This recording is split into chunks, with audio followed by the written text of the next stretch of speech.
जय हिंद दोस्तों, मेरा नाम है एसके आनंद और आप देख रहे हैं एसके एजुकेशन यूट्यूब चैनल। दोस्तों, आज की इस वीडियो में हम आपके साथ चर्चा करने वाले हैं सीटेट जो परीक्षा होती है, इसमें जो आपके हिंदी लैंग्वेज आती है, फर्स्ट लैंग्वेज हिंदी, उसका संभावित प्रश्न पत्र लेकर आए हैं। यहाँ से हम आपको ये भी बताएं कि गद्यांश और पद्यांश को कैसे हल करना है और शिक्षण शास्त्र की पेडागोजी को किस तरह से हल करना है और क्या संभावित प्रश्न है इस बार जो है प्रश्न पत्र 2026 के लिए। तो वीडियो में लास्ट तक रहिएगा और वीडियो पसंद आए तो इसको लाइक और शेयर जरूर करिएगा और आप सभी लोग चैनल को सब्सक्राइब जरूर करेंगे। 1000 सब्सक्राइबर जल्दी से जल्दी आप लोग कंप्लीट करवाएं। चलिए वीडियो को शुरू करते हैं और देखते हैं सबसे पहले गद्यांश। देखिए, भाग एक में यहाँ पर गद्यांश हमने लिया है। गद्यांश में 1 से लेकर के 9 तक जो है क्वेश्चन के आंसर आपको देना है। निर्देश दिया है, इंस्ट्रक्शंस नीचे दिए गए गद्यांश को पढ़कर पूछे गए प्रश्नों यानी कि 1 से 9 तक के सबसे उपयुक्त उत्तर वाले विकल्प को चुनना है। तो ठीक है, ये अब आपको गद्यांश दिया है, ये आपका गद्यांश है। लेकिन इसको सॉल्व कैसे करते हैं? तो अधिकतर लोग क्या करते हैं, गद्यांश को यहाँ से पढ़ना सीधा शुरू कर देते हैं, लेकिन हमें यहाँ पर बिल्कुल ये चीज़ नहीं अप्लाई करनी है। आप एग्जाम में बैठे हैं तो यहाँ से पढ़ना स्टार्ट ना करें। करना क्या है फिर? तो सबसे पहले नीचे जाएं इसके और जो इसके क्वेश्चन हो, ठीक है, जैसे क्वेश्चन पहला दिया है कि शिक्षा का वास्तविक उद्देश्य क्या होना चाहिए? शिक्षा का वास्तविक उद्देश्य क्या होना चाहिए? इसको पढ़ें। दूसरा, जितने भी क्वेश्चन थे उससे रिलेटेड वो सारे के सारे पढ़ लें। आज की शिक्षा प्रणाली में किस बात की कमी खलती है? दूसरा क्वेश्चन हो गया। तीसरा क्वेश्चन, गद्यांश के अनुसार शिक्षित व्यक्ति की क्या पहचान है? जो शिक्षित व्यक्ति है उसकी क्या पहचान है, आप इसको भी ध्यान रखें। तो इसके जो टैग वर्ड्स हैं, जैसे शिक्षित व्यक्ति की क्या पहचान, तो इसको इतना दिमाग में जरूर रखें कि इस कहाँ पर ये मिले तो तुरंत इसको पकड़ लेना है, ठीक, गद्यांश में। अगला क्वेश्चन पढ़ लें। सर्वांगीण के शब्द के संधि विच्छेद, ये तो गद्यांश से है नहीं, इसको तो खुद से करना है, इसको भी खुद से करना होगा। हाँ, विद्यार्थी जीवन के किन परिस्थितियों में असफल हो जाते हैं, इस चीज को भी पढ़ लें। विद्यार्थी जीवन में किन परिस्थितियों में असफल हो जाते हैं, तो ऐसा करके सभी प्रश्नों को हमें 9 तक पढ़ लेना है। दायित्व का समानार्थी, तो ये तो ग्रामर का है। अगला है आपका, प्राचीन गुरुकुल प्रणाली की क्या विशेषताएं थी? तो प्राचीन गुरुकुल प्रणाली की क्या विशेषताएं थी ये, और उपयुक्त गद्यांश का शीर्षक क्या हो सकता है? तो गद्यांश का शीर्षक क्या है ये बताना है। तो ये पढ़ने के बाद ये टोटल 9 क्वेश्चन हो गए। अब हम क्वेश्चन पढ़ लिए हैं, इसके साथ अब हम शुरू करेंगे आपका गद्यांश पढ़ना। हमने क्वेश्चन पहले क्यों पढ़े? क्योंकि जो हमारे टैग वर्ड्स थे वो हमारे दिमाग में छपे रहें और सीधा हम यहाँ से शुरू करें, ठीक है। तो शिक्षा का अर्थ केवल साक्षर होना नहीं बल्कि मनुष्य का सर्वांगीण विकास है। तो वहां पर क्वेश्चन पूछा था ना कि शिक्षा का अर्थ क्या है? तो शिक्षा का अर्थ होता है मनुष्य का सर्वांगीण विकास। आगे है, आज की शिक्षा प्रणाली अंकों की दौड़ इतनी तेज हो गई है कि मूल्यों का कहीं अता पता नहीं है। विद्यार्थी रटकर परीक्षा पास तो कर ले रहे हैं लेकिन जीवन की व्यवहारिक परीक्षाओं में अक्सर असफल हो जाते हैं। शिक्षा का वास्तविक उद्देश्य, देखो यहाँ से पूछ लिया ना, शिक्षा का वास्तविक उद्देश्य क्या था?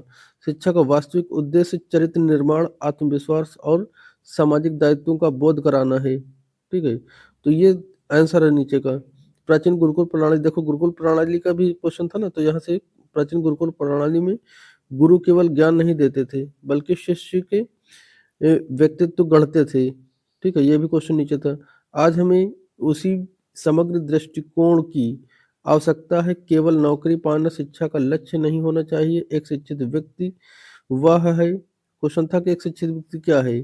तो एक शिक्षित व्यक्ति वह है जो संकट में समय धैर्य न खोए और समाज के प्रति अपनी जिम्मेदारी समझे, ठीक है।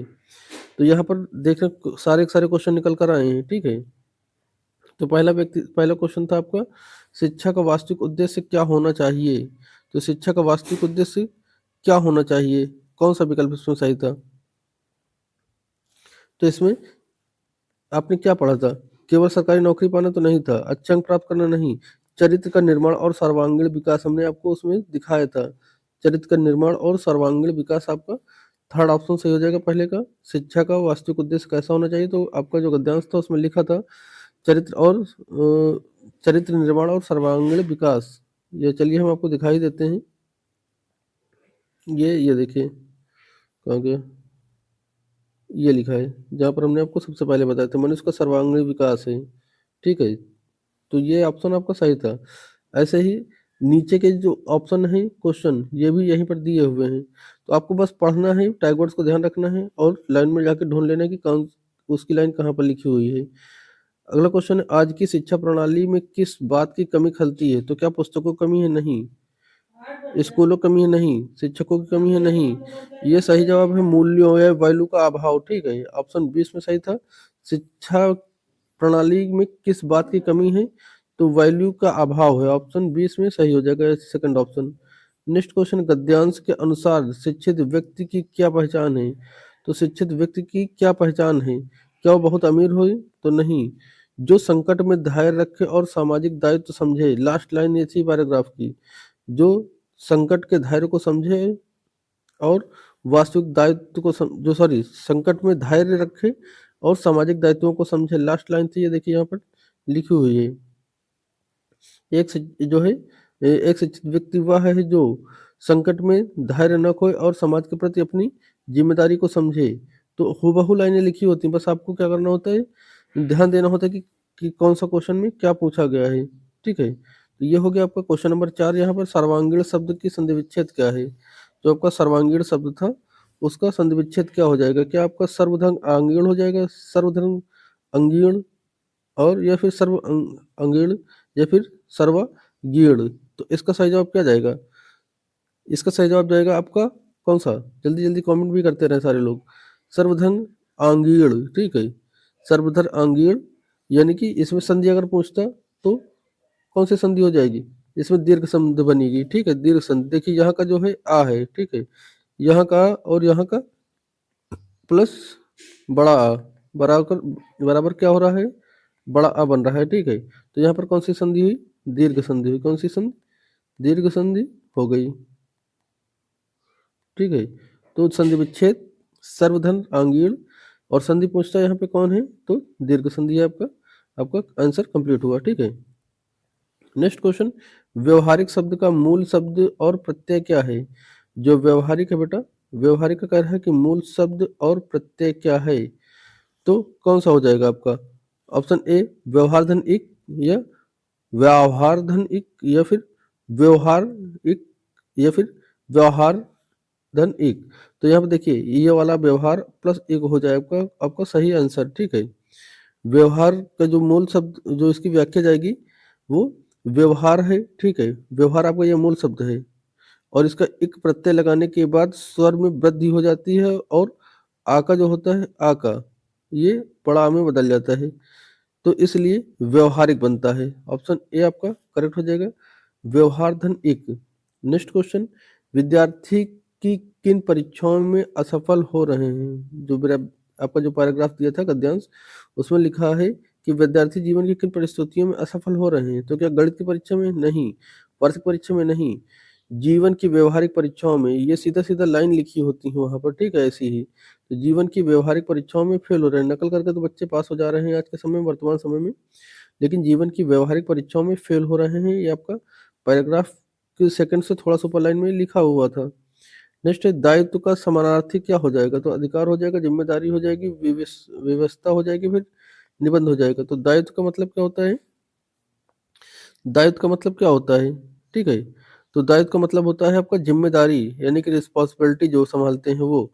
तो दायित्व क्या होता है? हमारा दायित्व है या फिर हमारी जिम्मेदारी है कि हम इस काम को करें, हम अपने देश की रक्षा के लिए खड़े रहें, देश की जिम्मेदारी जो है जिम्मेदार व्यक्ति बने, या दायित्व है हमारा है, मतलब दायित्व का मतलब होता है कि जिम्मेदारी। ठीक है, रिस्पॉन्सिबिलिटी। नेक्स्ट क्वेश्चन है, प्राचीन गुरुकुल प्रणाली की क्या विशेषताएं थी?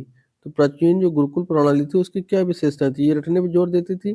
तो नहीं, ये अभी आपने नहीं पढ़ा था, रटने पर जोर नहीं दे रही थी। ठीक है, ये शिष्यों के व्यक्ति को गढ़ना सिखा रही थी। ठीक है, महंगी फीस लेना नहीं था, केवल जो है शास्त्र विद्या सिखाना नहीं था, शिक्षा के व्यक्ति को गढ़ना था। ठीक है, प्राचीन गुरुकुल प्रणाली में गुरु शिष्य के व्यक्तित्व को गढ़ते थे। एज इट इज लाइन ऊपर लिखी थी, आप पढ़ लीजिएगा, जाके भी पीछे बैक करिएगा, पढ़ लीजिएगा, जो जिस टाइम हमने बताया था आपको उसमें हमने साफ साफ आपको पढ़ को ये दिखाया था कि ये क्वेश्चन है ये। नेक्स्ट है आपका, गद्यांश का उपयुक्त शीर्षक हो सकता है? तो क्या परीक्षक का तनाव? तो नहीं। या फिर गुरुकुल की यादें? क्या ये हो जाएगा? तो आपका ये भी नहीं होगा। शिक्षा का वास्तविक उद्देश्य? क्यों? क्योंकि आपका शिक्षा का प्रकार बताएँ, गुरुकुल में क्या होता था, वर्तमान में क्या इस तरह शिक्षा का नकल करके सब पास हो रहे हैं, लेकिन वास्तविक जीवन में फेल हो जा रहे हैं। तो इसका जो गद्यांश का शीर्षक निकल कर आएगा यहाँ से, शिक्षा का वास्तविक उद्देश्य निकल कर आएगा इन सभी में से, ठीक है? तो ऑप्शन थर्ड आपका सही हो जाएगा। अगला यहाँ से शुरू होता है पद्यांश, ठीक है? यहाँ से 5 क्वेश्चन यहाँ से आते हैं। तो पद्यांश में क्या करते हैं, तो यहाँ पर क्या करा है, इंस्ट्रक्शन से नीचे दिए गए गद्यांश को पढ़कर पूछे गए सवालों को, यानी कि 10 से 15 प्रश्न के सबसे उपयुक्त विकल्प वाले उत्तर को चुनना है। तो यहाँ से आपका जो है पद्यांश से शुरू हो रहा है। पद्यांश में भी वही चीज़ करनी है, क्या? कि यहाँ से हमें पढ़ना नहीं शुरू करना है।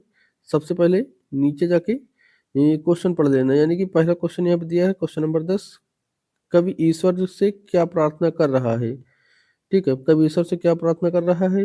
दुख को मैं कर सकूं सदा, जय का आशय।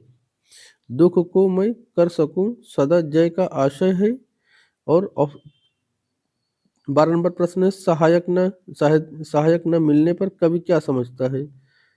ये ऑप्शन 13 है, विपदा का शब्द का अर्थ क्या है? तो ये तो आपने खुद से करना है। इस कविता का मुख्य स्वर क्या है? तो इस कविता का मुख्य स्वर क्या है, ये भी ध्यान रखना। करुणा शब्द किसके लिए प्रयुक्त हुआ है? जो करुणामय शब्द है, ये किसके लिए प्रयुक्त हुआ है? तो ये क्वेश्चन रहे आपके। अब हम जो है पद्यांश को पढ़ना शुरू करेंगे, ठीक है? तो कह रहा है, विपदाओं से मुझे बचाओ, यह मेरी प्रार्थना नहीं, केवल इतना ही करुणामय, कभी न विपदा में जाऊं पाऊं भय, दुख ताप से व्यक्ति चित्त को न दो सतावना नहीं सही, पर इतना होवे करुणा में, दुख को मैं कर सकूं सदा जय। ये देखिए यहाँ पर सीधा आंसर आपको मिल रहा है यहाँ से, इस लाइन से। आगे है, कोई कहीं सहायक न मिले तो अपना बल पौरुष न हिले। ये देखिए यहाँ पर भी ये क्वेश्चन था, ठीक? कोई सहायता न मिले तो क्या? अपना बल पौर पौरुष न हिले, ठीक है? आगे है, हानि उठानी पड़े तो जगत में, लाभ अगर वंचना रही, तो भी मन में न मानू क्षय। ये रहा आपका, ठीक है? अब आपका यहाँ से क्वेश्चन शुरू होता है। पहला क्वेश्चन आपका दिया है कि कवि ईश्वर से क्या प्रार्थना कर रहा है? तो कवि ईश्वर से क्या प्रार्थना कर रहा है, ये आपको बताना है। क्या मुसीबतों से बचना? तो नहीं, मुसीबत से बचना नहीं था। मुझे खूब धन दौलत दो? तो नहीं। विपत्तियों में मुझे भय डर न लगे, आपका हूबहू लाइन ऊपर लिखी थी। तो विपत्तियों में मुझे भय या डर न लगे, आपका ऑप्शन थर्ड आपका सही हो जाएगा, ठीक है? 11 नंबर क्वेश्चन है, कह रहा है कि दुख को मैं कर सकूं सदा, जय का आशय है। जो ये लाइन लिखी हुई है, दुख को मैं कर सकूं सदा जय, इसका आशय क्या है? दुख को जीत लेना या सामना करना, या फिर दुख से भाग जाना, या फिर दुख का जश्न मनाना, या फिर दुख को दूसरों को दे देना। तो क्या अपने दुख आप दूसरे को दे पाते हैं? बिल्कुल नहीं दे पाते। दुख का जश्न कभी मनाते हैं? तो नहीं मनाते। दुख में तो खुद आदमी दुखी हो जाएगा, तो जश्न कहाँ से मनाएगा? दुख से भाग जाना नहीं होगा। आपका सही विकल्प हो जाएगा दुख को जीत लेना, अर्थात दुख के समय डटकर खड़े रहना और मुसीबतों का सामना करना। ऑप्शन ए आपका सही जवाब हो जाएगा, ठीक है? 12 नंबर प्रश्न है, सहायता न मिलने पर कवि क्या चाहता है? जो सहायता न मिलने पर कवि क्या चाहता था? क्या आप उसमें अभी देखे थे गद्यांश में? तो क्या वो रोने लगे? तो नहीं, रोना नहीं था, ठीक है? उसका आत्मबल यानी पौरुष न डगमगाए, ठीक है? तो ऑप्शन यहाँ पे सेकंड जाएगा। जब सहायता न मिले तो उसका आत्मबल पौरुष डगमगाना नहीं चाहिए, ठीक है? ऑप्शन यहाँ पे सेकंड आपका सही हो जाएगा, जब भी आपको सहायता न मिले, ठीक है? तो जो है आपको अपना आत्म बल जो है संभाल के रखना, डगमगाना नहीं है। सीधा लाइन लिखी थी, अपना बल पौरुष न हिले, लास्ट लाइन लिखी थी। ये चलिए अच्छा दिखाई देते हैं। ये देखिए कहाँ, ये देखिए ये लिखा हुआ है, कोई कहीं सहायता न मिले तो अपना बल पौरुष न हिले, यानी कि अपना जो है आत्मबल न डगमगाए, ठीक है? तो ये रहा आपका क्वेश्चन का आंसर। नेक्स्ट है आपका सहायता, हाँ ये भी हो गया आपका। हाँ, विपदा शब्द का अर्थ क्या है? तो जो विपदा है, इस शब्द का अर्थ क्या है? खुशी, संपत्ति, मुसीबत, संकट या व्यापार? तो एकदम आसान सा था, विपदा का मतलब संकट या मुसीबत होता है। आपका ऑप्शन थर्ड सही हो जाएगा। ऐसे ही क्वेश्चन पूछे भी जाते हैं वहाँ पर, बहुत टफ जरूरी नहीं कि बहुत टफ ही है, कभी कभी आता है टफ, अन्यथा ऐसे ही क्वेश्चन पूछे जाते हैं। नेक्स्ट है, इस कवि का मुख्य स्वर क्या है? कि निराशावादी, पलायनवादी, या फिर आत्मविश्वास और साहस, या फिर भक्ति और वैराग्य। तो इसका सही जवाब क्या जाएगा? सही जवाब जाएगा इसका आत्मविश्वास और साहस। ठीक है, यह कविता जो है निराशा नहीं बल्कि एक हर परिस्थिति में लड़ना और साहस और आत्मविश्वास की बात करती है। तो आपका ऑप्शन थर्ड आपका सही हो जाएगा। ठीक है, नेक्स्ट क्वेश्चन है, क्वेश्चन नंबर 15 कह रहा है कि करुणामय शब्द किसके लिए प्रयुक्त हुआ है? जो करुणामय शब्द है ये किसके लिए प्रयुक्त हुआ है? क्या मित्र के लिए, ईश्वर के लिए, शत्रु के लिए, फिर स्वयं के लिए? तो देखिए करुणामय की बात आई है तो इसका बेटा जो सही जवाब जाएगा करुणामय अर्थात ईश्वर के लिए। ठीक है, ऑप्शन सेकंड आपका है करुणामय जो है, करुणामय यानी करुणा से भरे हुए ईश्वर को संबोधित किया गया है। ठीक है, तो आपका ऑप्शन बी यहाँ पर कंप्लीट हो जाएगा।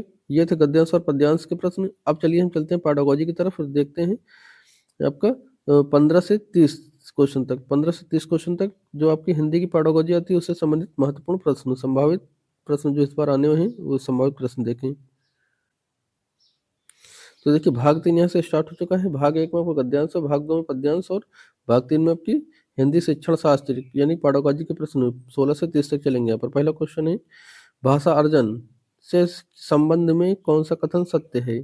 भाषा अर्जन के में कौन सा कथन सत्य है? अच्छा, जो आपकी हिंदी की पैडागोजी है उसकी वीडियो चैनल पर अपलोड है संपूर्ण पैडागोजी की, जाकर आप देख सकते हैं। उस फिर आपको सॉल्व करने में कोई समस्या नहीं आएगी जिनको समस्या आ रही हो।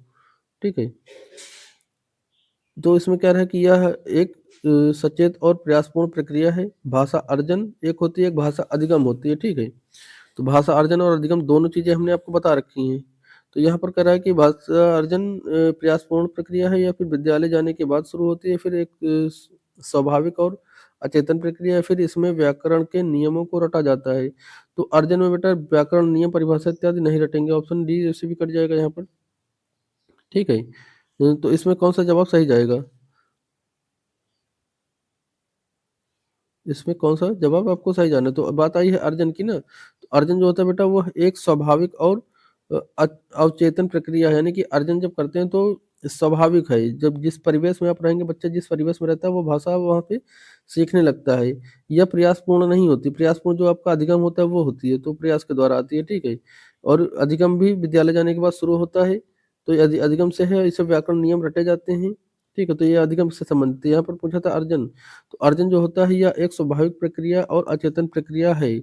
यानी कि भाषा अर्जन जैसे मातृभाषा एक प्राकृतिक, सहज और अवचेतन प्रक्रिया है जो परिवेश से स्वतः सीखी जाती है। ठीक है, ऑप्शन थर्ड आपका सही हो जाएगा। अगला क्वेश्चन है क्वेश्चन नंबर 17, अगर एक राष्ट्रीय पाठ्यचर्या की रूपरेखा यानी कि एनसीएफ 2005 के अनुसार बहुभाषिकता को कक्षा में किस रूप में देखा जाना चाहिए? तो किस रूप में देखा जाना चाहिए?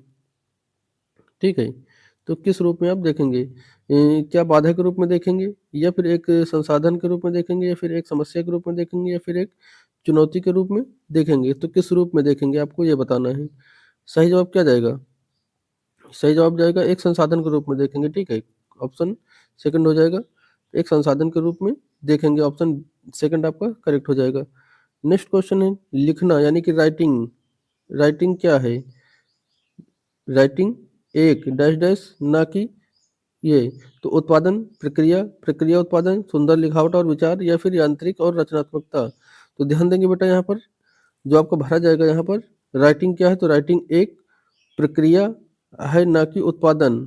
ठीक है, तो आपका ऑप्शन सेकंड यहाँ पे करेक्ट हो जाएगा। अगला है क्वेश्चन नंबर 19। क्वेश्चन नंबर 19 का रहा है कि वाइगोस्की ने भाषा में किस पर सर्वाधिक बल दिया है?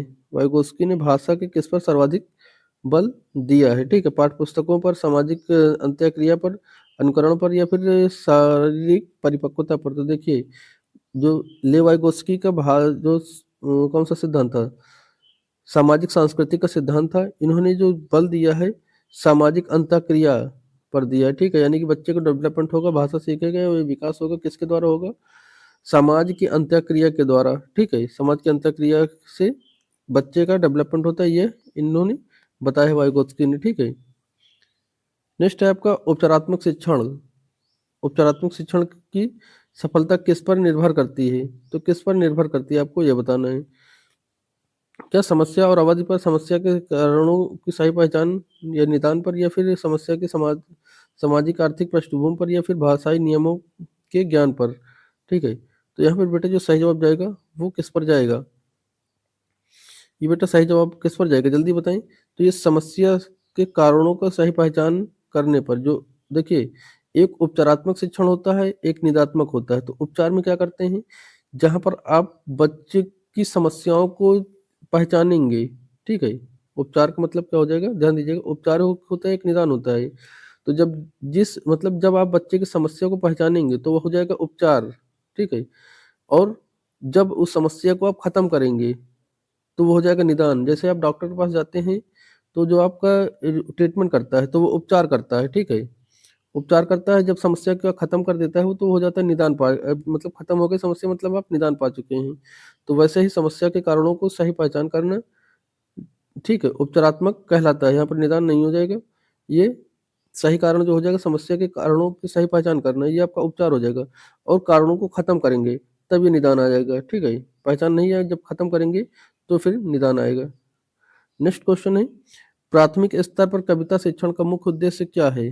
प्राथमिक स्तर पर शिक्षण उद्देश्य का मुख्य कार्य क्या है? कठिन शब्दों का अर्थ बताना, व्याकरण सिखाना, आनंद की अनुभूति और रसायनवाद करना, या फिर आपका कवि के जीवन परिचय को याद करना। तो देखिए यहाँ पर सही जवाब क्या जाएगा, यहाँ पर सही जवाब जाएगा आपका ऑप्शन 3, आनंद और अनुभूति का जो है रसावादन करना। कविता होती है जो कविता, कविता के लिए आपका आनंद, अनुभूति और रसावादन करना जो है सही विकल्प हो जाएगा। अगर यहाँ पे कहानी होती, अगर यहाँ पे कहानी शिक्षण होता, तो बच्चे की तार्किक क्षमता का विकास फिर किया जाता, ठीक है। वहाँ पर विकल्प मिलता तार्किक क्षमता का विकास करना। अगला प्रश्न है, कह रहा है कि एक बच्चा अपनी मातृभाषा में बात करते समय अपनी बोले गए शब्दों का प्रयोग करता है, शिक्षक के रूप में आप क्या करेंगे? यानी कि कोई बच्चा है, ठीक है, अपनी मातृभाषा में बात करते समय अपनी बोले गए शब्दों का प्रयोग करता है, शिक्षक के रूप में आप क्या करेंगे? तो क्या वो उसे मानक भाषा बोलने के लिए कहेंगे, डांटेंगे? तो नहीं, उसे डांटेंगे नहीं आप, उसे उसके ऑप्शन दूसरा भी कर रहा है कि उसके शब्दों को दोहराते हुए सही वाक्यों को बोलेंगे, या फिर उसे कक्षा से बाहर निकाल देंगे। तो बाहर नहीं निकालेंगे आप, उसे अनदेखा भी नहीं करेंगे, ठीक है। तो यहाँ बेटा जो आपका ऑप्शन दिए हैं सेकंड की तरफ जाएंगे, उसके शब्दों को दोहराते हुए सही शब्द बोलेंगे आप, ठीक है। तो जब आप सही शब्द बोलेंगे तो वो आपके शब्दों को सुन करके फिर से सीखेगा, तो सही से भाषा जो है उच्चारण करना का प्रयास करेगा। ऑप्शन बी आपका यहाँ पे करेक्ट हो जाएगा, ठीक है। मानक भाषा कभी मानक भाषा की तरह नहीं जाएंगे उसकी तरफ, न उसे बाहर निकालेंगे कक्षा से, न ही उसे अनदेखा करेंगे। ऑप्शन सेकंड यहाँ पे आपका करेक्ट हो जाएगा। नेक्स्ट क्वेश्चन है, भाषा की कक्षा में मुद्रित समृद्ध परिवेश का अर्थ क्या है? तो क्या दीवार पर रंगीन चार्ट, पोस्टर आदि सामग्री का होना, या फिर कक्षा की किताबें, जो को कक्षा में महंगी किताबें रखना हो ये, या फिर कक्षा में प्रिंटर मशीन रखना, या फिर बच्चों को केवल किताबें पढ़ने का मौका देना? केवल किताब पढ़ने का मौका नहीं देंगे, प्रिंटर रखने से कोई फायदा नहीं होगी, महंगी किताबें रखने से कोई फायदा नहीं। तो दीवारों पर जो है रंगीन चार्ट लगाएं, पोस्टर लगाएं, लिखित सामग्री का होना जरूरी होगा, ठीक है। यानी कि जो मुद्रित समृद्धि परिवेश का मतलब है कि कक्षा में बच्चों के स्तर के अनुसार लिखित सामग्री का प्रदर्शन करना, जिससे वे भाषा के संपर्क में आए, ठीक है। तो ऑप्शन यहाँ पे आपका फर्स्ट आपका सही हो जाएगा, ठीक है। अगला क्वेश्चन है, चॉम्स्की के अनुसार लैड का पूरा नाम क्या है? चॉम्स्की ने क्या कहा था कि बच्चे में भाषा सीखने की जन्मजात क्षमता होती है, और बच्चे में एलएडी नामक एक यंत्र उसमें लगा होता है, ठीक है, जन्म से। तो इसका सही जवाब क्या जाएगा? एलईडी का पूरा नाम क्या हो जाएगा? ऑप्शन ए, तो यानी पहला, दूसरा, तीसरा, चौथा क्या जाएगा? तो देखेंगे यहाँ पर जो सही जवाब जाएगा बेटा वो जाएगा थर्ड, लैंग्वेज एक्विजिशन डिवाइस, ठीक है। तो ऑप्शन थर्ड आपका सही हो जाएगा, ध्यान रखेंगे, लैंग्वेज एक्विजिशन डिवाइस, ठीक है। तो इसका ध्यान रखेंगे, इसका आपका सेकंड याद रखिएगा, सेकंड वाला इतना, बाकी लैंग्वेज तो सब में रहेगा, इसको आप याद रखिए। बाकी डिवाइस, डी से डिवाइस होता है, इस शब्द को आप याद रखेंगे, ठीक है, एक्विजिशन। नेक्स्ट क्वेश्चन है, क्वेश्चन नंबर 25, बच्चों के बोलने के कौशल यानी कि स्पीकिंग स्किल के आकलन के लिए सबसे कम महत्वपूर्ण क्या है? तो देखिए यहाँ पर सबसे कम महत्वपूर्ण पूछा है, तो जो आप महत्वपूर्ण हो उसको नहीं लगाना है, जो सबसे कम महत्वपूर्ण यानी ना के बराबर जो हो, इस चीज़ को आप हमेशा ध्यान से पढ़ा करिए और सीधा अंडरलाइन यहाँ पे कर लिया करिए जहाँ पर नेगेटिविटी में पूछे। तो क्या संदर्भ अनुसार बोलना या फिर स्पष्ट उच्चारण या फिर विचारों की मौलिकता या फिर रटी-रटाई पंक्तियों को बोलना। तो बेटा यहाँ पर कहा है सबसे कम, तो सबसे कम किसकी तरफ जाएँगे आप? रटी-रटाई पंक्तियों को बोलने पर जाएँगे, यानी कि भाषाई कौशल का आकलन के लिए क्या रटी-रटाई चीज़ों को बोलने से आकलन होगा? उससे तो नहीं हो जाएगा, इसलिए सबसे कम पूछा था यहाँ पर महत्वपूर्ण होगा। तो सबसे कम महत्वपूर्ण रटी-रटाई पंक्तियों को बोलना हो जाएगा ऑप्शन 4th, ठीक है? अगला क्वेश्चन है, कह रहा पोर्टफोलियो मदद करता है, तो पोर्टफोलियो किसमें मदद करता है? बच्चों की कमियों को उजागर करने में, क्या ये हो जाएगा? या फिर बच्चों की क्रमिक विकास जो है प्रोसेस का आकलन करने के लिए या फिर अभिभावकों को शिकायत करने के लिए या फिर बच्चों को पास फेल करने के लिए, पास फेल करने के लिए नहीं होता है, अभिभावकों से शिकायत के लिए नहीं होता है, ये कमियों को उजागर नहीं करता है। यह बच्चों के विकास का आकलन करता है, बच्चों के क्रमिक विकास का आकलन करता है, ठीक है? यानी कि पोर्टफोलियो में बच्चे का कार्यों का संग्रह होता है, जिसमें उसके क्रमिक विकास का पता लगता है, ठीक है? एक निश्चित समय में बच्चे ने क्या सीखा, यानी कि एक सत्र में, एक निश्चित सत्र में बच्चे ने क्या सीखा, कौन-सी चीज़ें अच्छी तरीके से सीखी, कहाँ पर बच्चियाँ गलती कर रहा है और सतत तथा व्यापक यानी कि शैक्षिक तथा शैक्षिक सारे उसमें सारी चीज़ें उसमें लिखा-पढ़ी के साथ रिपोर्ट कार्ड में रखा होता है, ठीक है? तो एक क्रमिक विकास का आकलन होता है। सेकंड ऑप्शन आपका सही हो जाएगा। नेक्स्ट है क्वेश्चन नंबर 27, कह रहा है व्याकरण सिखाने की कौन-सी विधि प्राथमिक स्तर पर उपयुक्त मानी जाती है? तो कौन-सी? आगमन विधि, सॉरी निगमन विधि यहाँ पे नियम से उदाहरण की ओर, या फिर आगमन विधि उदाहरण से नियम की ओर, या फिर सूत्र विधि या फिर अनुवाद विधि। सूत्र विधि यहाँ पे लगाएँगे नहीं आप, ठीक है?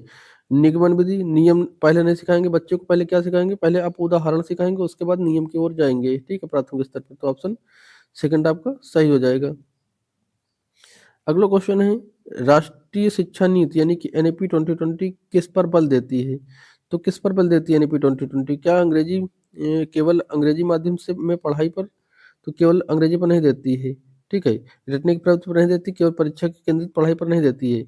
यह मातृभाषा, घर की भाषा या बुनियादी शिक्षा पर जोर देती है, ठीक है? जो एनईपी 2020 क्या कहता है कि जो बच्चे की प्राथमिक भाषा होगी, मातृ लैंग्वेज होगी, ठीक है? मदर लैंग्वेज, मदर टंग, ठीक है? उस पर बल देती है कि बच्चा जो भी भाषा बोलेगा, उसको आपको स्वीकारना है, शिक्षक उसको स्वीकारेगा, उसकी भाषा का सम्मान करेगा, ठीक है?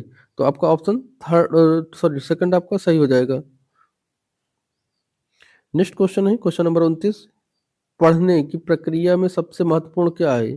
जो पढ़ना है यानी रीडिंग, रीडिंग की प्रक्रिया में सबसे महत्वपूर्ण क्या है? प्रवाह, अक्षरों की पहचान, अर्थ ग्रहण करना या फिर विराम चिन्ह का ज्ञान?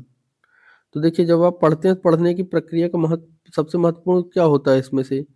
तो देखिए जो पढ़ना होता है बेटा आपका, वो होता है पढ़ने का असली मकसद अर्थ को समझना होता है, ठीक है? अर्थ का ग्रहण करना, यानी कि ऑप्शन थर्ड आपका जो है सही लगाएँगे। पढ़ने का महत्वपूर्ण प्रक्रिया क्या हो जाएगी? जो चीज़ आप पढ़ रहे हो उसका अर्थ समझ रहे हो, उसका अर्थ ग्रहण कर रहे हो, तो ऑप्शन थर्ड यहाँ पे सही हो जाएगा। अगला क्वेश्चन है आज की वीडियो का लास्ट क्वेश्चन, कह रहा है कि भाषा सीखने के लिए व्याकरण जानना बहुत ज़रूरी है, यह कथन किसका है? मतलब ये कथन कैसा है? सही है, गलत है, क्या है? तो क्या पूर्णतः सत्य है, आंशिक रूप से सत्य है, पूर्णतः असत्य है क्योंकि हम मातृभाषा बिना व्याकरण के सीखते हैं, या फिर केवल लिखित भाषा के लिए सत्य है? तो देखिए ये जो है आपका थर्ड फोर्थ ऑप्शन कटेगा। ये पूर्णतः सत्य नहीं है, आंशिक रूप से सत्य नहीं है, ये पूर्णतः असत्य है क्योंकि हम मातृभाषा बिना व्याकरण के सीखते हैं, ठीक है? जो आपके घर में लैंग्वेज बोली जाती है, क्या उसमें आपको व्याकरण पहले सिखाया जाता है? कुछ नहीं सिखाया जाता है। सीधा जो चीज़ें बच्चा सुनता है, वही चीज़ें सीख लेता है। तो ये पूर्णतः क्या है, भाषा सीखने के लिए व्याकरण का जानना बहुत ज़रूरी है। ये पूरी तरह से गलत है, असत्य है, ठीक है? क्या है? असत्य है, ये जो है गलत है, जो भी कहें आप। आप जिस समय बच्चा छोटा होता है, वो बिना व्याकरण की मातृभाषा को सीख लेता है, ऑप्शन थर्ड आपका सही हो जाएगा। ये तो बेटा ये थे टोटल 30 प्रश्न, ये टोटल 30 प्रश्न थे। अब आपने 30 में से कितने सही उत्तर दिए वो बताएँगे और आपको वीडियो कैसी लगी, ठीक है? वो भी नीचे ज़रूर कमेंट करेंगे और वीडियो पसंद आई तो इस वीडियो को लाइक और शेयर ज़रूर करेंगे और चैनल को बिना सब्सक्राइब किए कोई नहीं जाएगा। सारे के सारे लोग चैनल को ज़रूर सब्सक्राइब करेंगे। जल्द से जल्द 1000 जो है सब्सक्राइबर आप कंप्लीट करवाएँ। मिलते हैं next model paper practice set संभावित प्रश्नों के साथ, तब तक के लिए जय हिंद।